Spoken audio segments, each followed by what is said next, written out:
Huh. What's up? Did you hear they're making a new Gods movie? What? Can't they make decent comic book movies for once? Today on the show.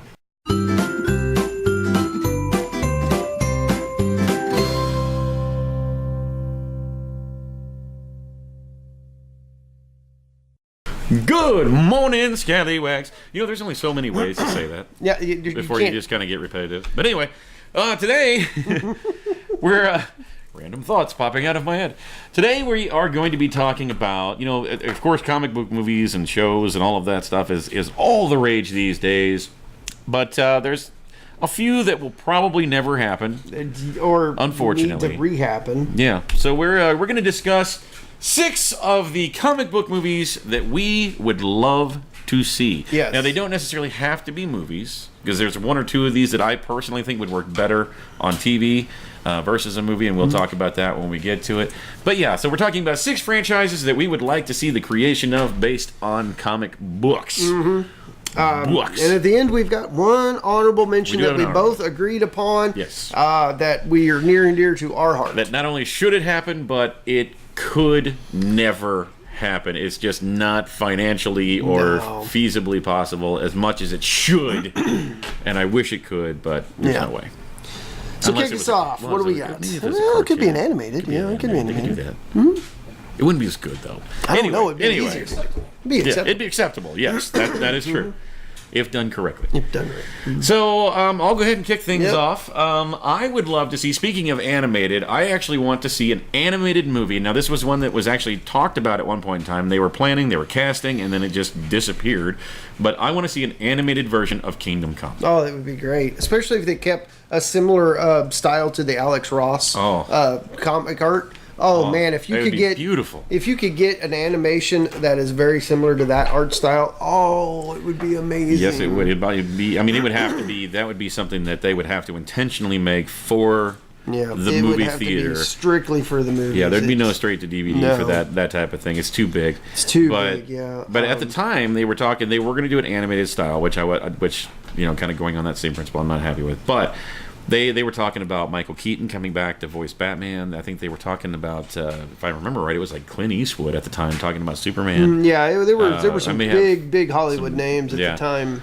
I could be completely wrong about that, but yeah, there were big names being attached to it, and then it just vanished as quickly as it was went away. Yeah, I think we got what replaced it was we got Justice League New Frontier, where they initiated all the new retro style artwork from the 40s, which I like that one. It was a good movie for what it was, but I want to see an Alex Ross come to life. Yeah. You know, for me, I really would like to see a Savage Dragon. Yes. Oh come on. Oh man. He lends himself to.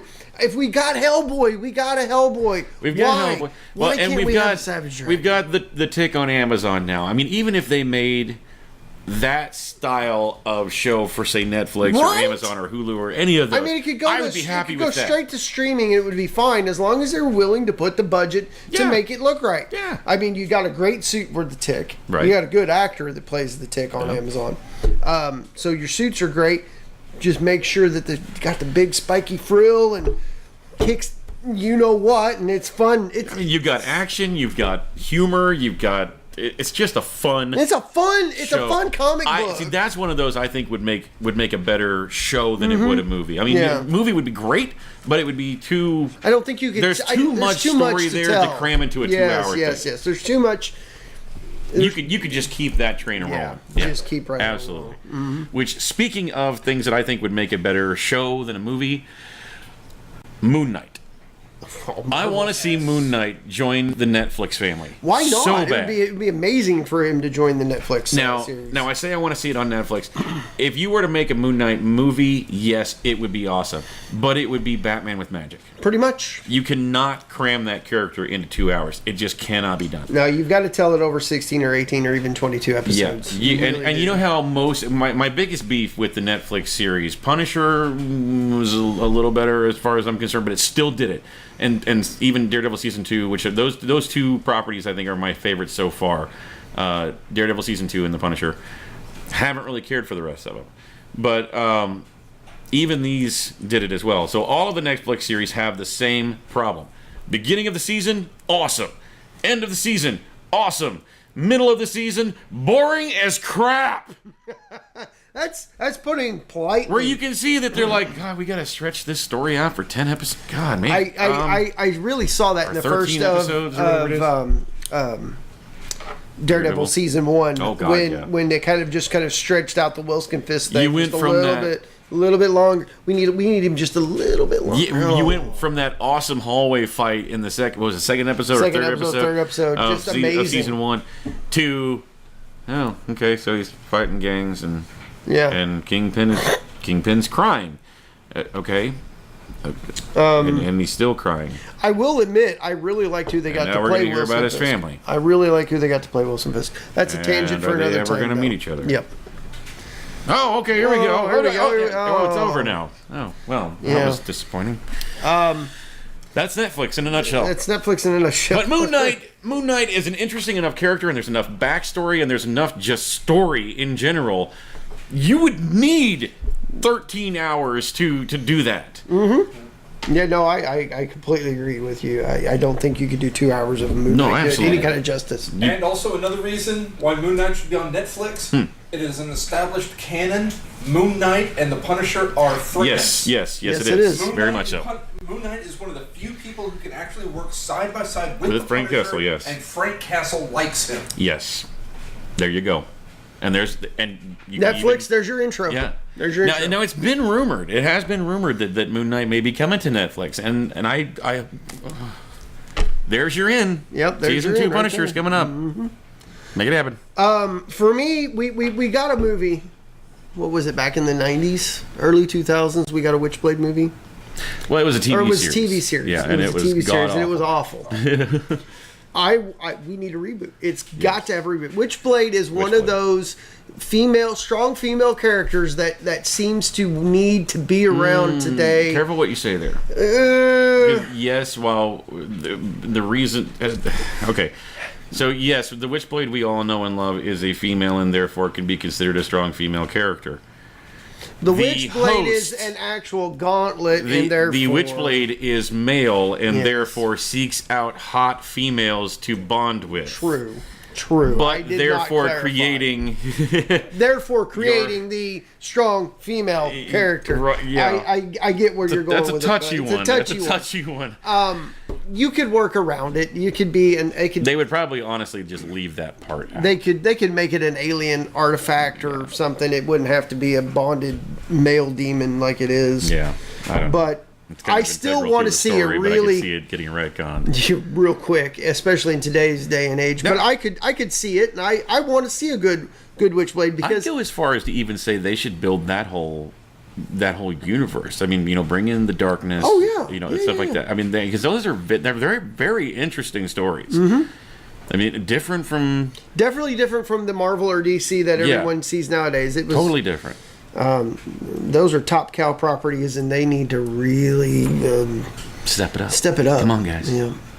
Program. Dark Horse, all you guys, all you lesser known comic companies out there. Image. I know you're not really a thing much anymore. So, but still, kind of got owned by DC. Yeah. Which going to the obscure comics, I'm actually going to bring in two characters that are from the same comic, but also have their own comics respectively. But I want to see them in a movie together, and that is Lady Death and Evil Ernie. Yes. Please. Yes. Please. It would totally be like NC-17, but it has to be. It would have to be with Lady Death. But God, it would be worth it. I remember a comic before Marvel got the rights back to her was Lady Death versus Angela. Yeah. And Angelia, I don't know how Angela. She was a Spawn character. Just amazing artwork in the comics, but there is no way. That's a direct-to-porn movie. Yes. Pretty much, yeah. So you got one more, which we got a nod to this one. We got a nod to this one. In fact, we do have an animated movie, but in my opinion, it was It was Batman and his dark friends. Yeah. I really just want to see a Justice League dark movie with Constantine and the Swamp Thing, and leave out Batman, please. Leave out Batman. If you want to bring any League member into it, there is the occasional, which I know I've talked about this 100 times before, but the occasional Justice League member that would be the perfect character to introduce all these guys. Bring in Dr. Fate, please. Yeah, I mean, you could even put in Dr. Fate and Zatanna in with this group, and you've got it made. Yeah, I mean, he's not technically a member of Justice League Dark, but he fits. He fits. He needs to be there. Magical arts, which is something that... Now, they're still saying that, I mean, apparently Justice League Dark live action is still on the table. And while we're on the subject of Justice League Dark, can we please get a decent Swamp Thing movie? Oh, yes, yes. Honestly, the way that they've kind of gone with Swamp Thing in the comics nowadays, I think that he would work in the Justice League Dark movie, but I don't know that he could carry his own movie right now. You don't think being him as the Defender of the Green could do it? I think that his character has become so, I don't know what the right word is, preachy, I guess. That wouldn't be a bad that it would be hard to do. Now, I mean, you know, going with an origin story and all that fun stuff, sure, you could make a fun movie out of that, and early day Swamp Thing, but he's almost too powerful now to even. I mean, he can do any. Yeah, but I have the power of Mother Earth at my command. Yeah, I mean, I'm basically as close to being God on this earth as you can get. Yeah. But if you redid the 1980s... Totally different character. Yes. Yeah, if you do like an origin story with Alec Holland, yeah. Yeah, that's why I say the Swamp Thing now. Now, Swamp Thing via 1980s especially, they were dark for that time period. I mean, comics were kind of getting back into that whole dark aspect, DC especially, and with characters like Batman, stuff like that, the death of Jason Todd, all that fun stuff. But Swamp Thing, from the get-go, was just a dark comic. Not to get us off on a tangent, but you know, that's what we do. Yeah. Well, no, I mean, it's a discussion. It's a discussion. Yeah, I agree with El Chapo, and I agree with Spoo. If we could get one of those mid to early 1980s Swamp Thing, it would be an amazing movie, especially with today's CGI. I mean, we wouldn't. Absolutely. Not that there's anything wrong with the original movie's practical effects that we got. The practical effects, that was a pretty good movie especially for the time. Swamp Thing Returns, especially. I mean, Greg Nicotero did the makeup on that from Walking Dead. He did the makeup on that, and I think it holds up today. It still holds up. Now the story doesn't hold up, well, but, I mean, it was but the makeup, the practical effects definitely hold up today. Absolutely. So we do have one honorable mention for this, as we mentioned earlier, and again, this is something that all of us want so bad to be a thing, and it would be a series, a show, obviously. But it could simply never work with contracts and finances and everything else, and that is Marvel's What If series. If you're going to do it, I think you've got to put this one into the realm of animation. It could be an animated show. That is literally the only way it could ever We were work. just talking earlier, roundtable style, before we started enrolling for the episode, is Punisher getting the Venom symbiote, Silver Surfer getting What if Silver Surfer got the Carnage and symbiote? What if the Fantastic Four all had the same powers? Yeah. What if the Hulk?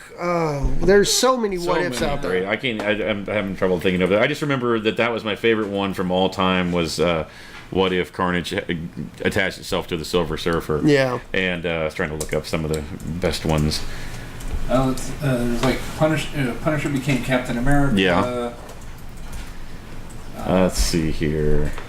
Pull up some images here. I'm trying to find some of my favorite ones. What if the Hulk had the brain of Bruce Banner, which they actually did that with Professor Hulk? What if Matt Murdock had been adopted by the Kingpin after his dad was killed? Right? Ooh. Let's see. What if the Avengers defeated everybody? What if Wolverine was the Lord of the Vampires? Oh, yeah. What if Wolverine was an agent of S.H.I.E.L.D.? What if Doom became the Sorcerer Supreme? What if Hulk had become a barbarian? Yeah, I mean, just so many. What if Thor's and the Avengers battled the gods? Oh, dear Lord. There's so many really There was amazing one, and I what can't remember what it was, but there was actually one with the where it was the Watcher that actually got involved with something, and I can't remember what it was. Like, I mean, that was kind of always the premise. I know which one you're talking about. I've seen that, it. and that was kind of the premise of it. Was basically the Watchers, you know, they just observe everything, but without getting involved with anything, and that's kind of just what they do in the Marvel universe. And they were kind of the main characters of the What If story. They were the ones that tied everything together because it was them asking, well, what if this happened? And but there was one in particular, and I'm trying to see if I can find it here. But there was one where one of the Watchers actually intervened. And I can't, for the life of me, remember what it was. But anyway, guys, that's pretty much our 2 cents on the matter. Just a handful, and I'm sure we could keep going. We could honestly keep going. I mean, these are definitely topics. Just make every comic ever into a movie or show. Get onto it, Hollywood. There you go. It's a matter of time. So, but is that it? Yeah, but I can't read it. See if I can up here. Hang on. The What If comic. What If issue 34, and yes, the Watcher is not joking. Oh, anyway. I think that's the one that yes, volume 1, issue 34. What if Doctor Strange was an ordinary musician? Yeah, ordinary magician. And what if the Punisher was Wonder Man? Oh, God. Oh, Jesus. God. Whoa, wow. But anyway, guys, what comic would you like to see made into a show or to a movie? Put it down in the comments. Let us know if it's a movie or a show and why. Yeah, hey. why? Yeah, this would be a great fun idea. for you. Little homework. Keep following us on our social media platforms. I just about screwed that up again. The Facebook, the Instagram, and the Twitter. Yeah, as long as you're on Facebook, there you go. Go ahead and send us a message about ordering one of these. Yeah, right there. Yeah. These are This is the orange one. Yeah, you got the orange one. Yeah, orange one. Comes in all kinds of colors. That is the color of the shirt and the color of the text. Send us a private message letting us know what colors you would like, what size, all that good stuff. Short sleeve shirts are $20, long sleeve shirts are $22, or you can get one of our fabulous hoodies for only $25. You're here on the YouTube, watching us on YouTube, so keep doing the YouTube. Like, share, comment, and subscribe. One click is all it takes to subscribe, and while you subscribe, please go over to that bell icon so you know when we upload. Yeah, yep, that's right. Which is, of course, every Monday through Friday. You get our trailers on Sunday, and if we have a special, we'll pop that in on Sunday. There you go. Yeah. So that's going to wrap it up, guys. Join us back tomorrow. We're going to do something fun and make fools of ourselves. We'll see you. Hey, I'm Alicia. I'm Christy. Here's the Russian clip of the day.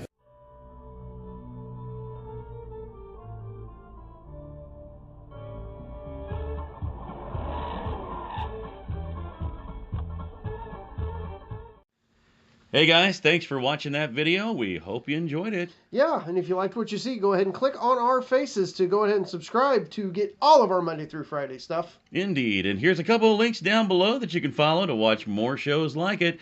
Tons of great content right here at Scallywag Productions. We'll see you tomorrow.